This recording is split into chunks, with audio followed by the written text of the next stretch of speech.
Obbo Daani'el baganagaa nuftanii mee Obbo Daani'el eenyu Obbo Daani'el akkamitti dhuftanii as geessanii guddina keessan irraa qabdanii mee waan keessa dabartanii as geessan mee nu ibsan.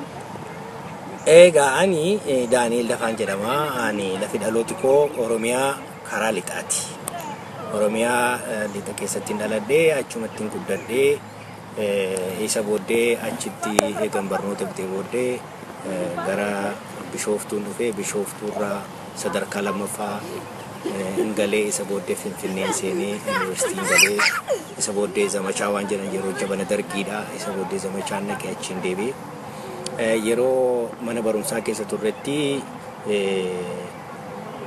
sochii jabana Haile Sillaasee keessa jiru keessa seennee waan akka dhagaa darbachuu waan akka iyyuu lafa qotee bulaadhaaf isa jedhu keessatti qooda fudhannee waan tokko tokko hojjetaa turre. Isa booddee egaa namni hundumtuu gosa gosa isaatti galagalee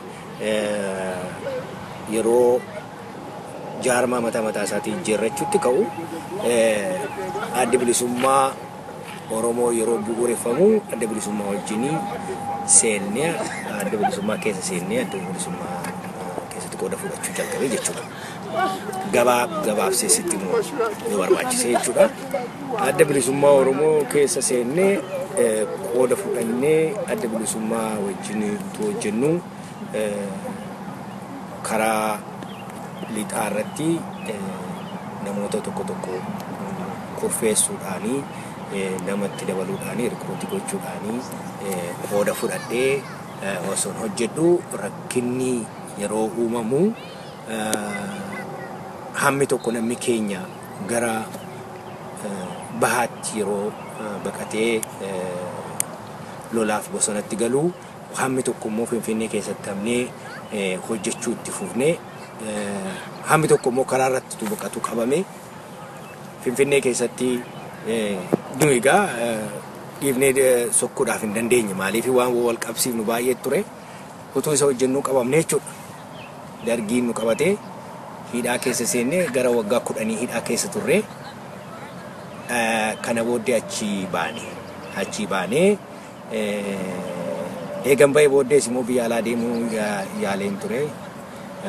Qabameen deebi'ee hidhaan seenee ammas deebi'ee isa booddee adda bilisummaa Oromoo yeroo chaartaraa dhufanii dargiin hin kufe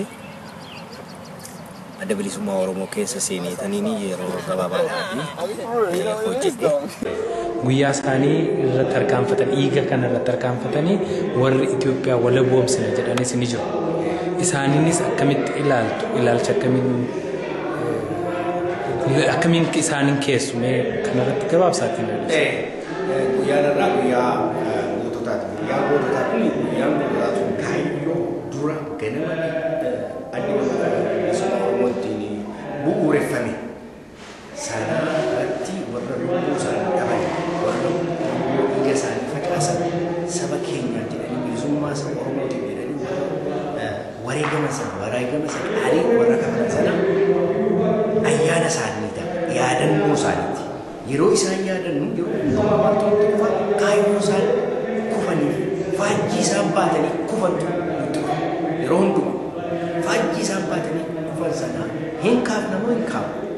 Baannee deeman jenereeshinii isa ta'an ittiin dabarsatu hundumtuu akka sabaatti ta'u akka dhuunfata of gaafachuu qaba. Kana kuni kana jechuudha. Kabiraan immoo akkuma obboleessa osoo dubbate waa'een kaayyoo kana faallaa kaayyoo kana haala milkaa'inni jalqabe. Warri amma Itoophiyaa jedhanii dhiibanii achi as ba'an kuni gaafa bu'uureffame gaafa jalqaba adda bilisummaa Oromoo ijjaaranii kaasanii boqoo keenya gadi qabannee turre. Nuyi si'uma isaa durumayyuu Itoophiyaa turre jedhanii ifatti baasanii dubbachuu utuu waan ta'ini kitaaba katabanii barreessaniiru. Namni keenya dubbisuu danda'a. Warra achi keessa turanii adda bilisummaa Oromoo akka socho'u ilaalchisuudhaan ijoolleen keenya ijoollee waraana mooraatti galchanii fixuudhaan bittimsuudhaan hamma danda'ame kan isaan hojjetaa turan dantaa mataa isaanii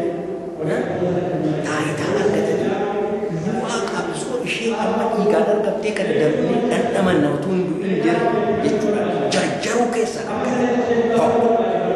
Lammata immoo yoo amma damni Itoophiyaa jennee Habashaa wajjin walii gallee deemne malee gara fuulduraatti yoo ofii keenya galle karaa inni hojjenne kanatti yoo Oromiyaan bilisoomne itti gaafatamuudhaaf deemu.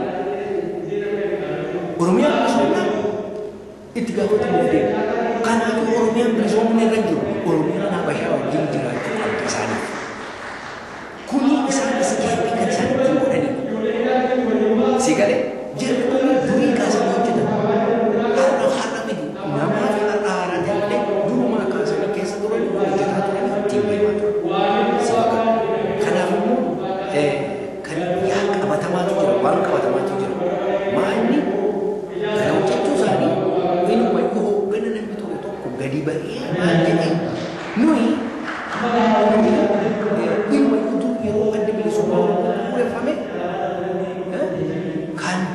kan bu'uureessi keessaa nama tokko jedhu TV Habashaa irratti ba'e kan bu'uureessi keessaa nama tokko nuyi bilisummaa jenne gaafa sana inuma iyyuu nuyi somneetu warra kan biraa garaa kan biraa fakkaachuudhaaf ittiin nama kan biraa fakkaannee mul'achuudhaaftu bilisummaa jenne malee yaadi keenya bilisummaa ture akka waan ta'e duuni waan ta'e hin jirretti fakkaate nuyi jirra garuu hin banne obboloonni keenya warra akka uumamtu warra akka baaratuusa warra akka muhimmuu warra akka kabajamse warra akka eeggazu waaqee warra akka muhimmuu warra wajjin duuba yeroo sana hunduma isaanii wanta ta'atu akka deemaa ture wajjin jiraatu nuyi beekne jechuudha wanta kana wanta ittiin jalqabne kana jechuun nu arrabsu nuyi akka sababaatu isaan duukaa deemaa ture jechuudha. Kana jechuun isaanii ofii isaanii of arrabsan malee nuyi hojii isaaniitiif daba isaaniitiifitu sababa qopheeffataa turanii Habashaatti ittiin mi'aawuudhaaf Habashaatti obbeessisuudhaaf of gurguruuf taayitaa ittiin argachuudhaa fi carraaqqii isaan godhan ture. Har'a gahee ifatti ba'anii kunoo qara jedhanii waan baakatanii fi ani gammachuu qaban. Maaliif diinni hundumtu wal duukaa luuca'eera karaa kooti. Diinni faallaa wal'aansoo keenya kan hojjetaa ture hundumtu wal duukaa luuca'eera har'a gammachuun qaba hin buunuuf dhiigisuu kufee damdee utuma jedhu dhiigisuu hin baase kanaas hedduu galatoomaa mee asuma irratti jarri obbo Daani'el Dafaan jedhama. Ayyo obbo Daani'el mee imma jara kana bira Itoophiyaa walaboomsina Itoophiyaa dimookiraasessinee biyyatti galuu barbaadu natti fakkaata kaayyoon isaanii kana kaayyoo isaanii kanaaf immoo uummata Oromoo dhaggeeffachuuf isa biyya keessa jiru biyya addunyaa jiru hundumaaf maal dhaamtu imma jara kana irratti Tole uummata Oromootiif kan hin dhaamu yaa Oromoo gowwoomini warri kanaan duras gowwoomsaa ture warri wal'aansoo keetti dhaabataa ture dhufaniiru warri ijoollee deemu mooraatti naqanii warra rukuchiisa warri wayyaanee wajjin harka lama jalaatiin hojjetaa ture sitti dhufaa jiru yaa Oromoon gowwoomini yaa gadhee jedhii iyya dabarsii hin gowwoomini lammata sitti deebi'uun irra hin jiru kana akkati akkasitti beekatan barbaadan sani Oromoo kana beekuutu irra jiru kana booddee gowwoomuu irra hin jiru haala Itoophiyaa sana kanaanii sani Oromoo gowwoomuu irra hin jirre kanan dabarsaa jechuudha dhaamsi kun guddaan kana. Hedduu galatoomaa jarreen kun wayyaanee waliin hojjetu uummata Oromoo fichisiisaa jiru uummata Oromoo qalchiisaa jiru jechuudha. Of course kan biraan maal sitti fakkaata yeroo dura sana OPDO balaaleffataa turan OPDOni maxxanneedha jechaa turan amma garuu OPDO irraa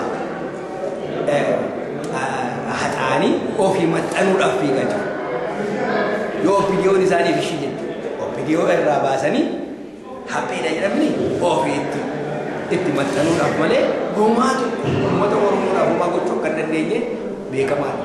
Habashaa wajjin waa homaa gochuu akka hin dandeenye beekamaadha. Maaliif kan kana nutti agarsiise warri wajjin hojjetaa turan jiru bushaa afaan mararaa afaan baay'ee isaanii isaanii wajjin hojjechuu yaalanii hin danda'amu. Mee isaan irraa ekspiriyeensii haa gaafatan waa wayyaaniin taate. Si galee? Kanaa jechuudha. Hedduu galatoomaa ulfaadhaa fayyaa ta'a. Yaada hedduu bareedaa nu kennitanii naaf galanni keessan bilisummaa bakka yaadanii sinaa ga'uun jedhanillee.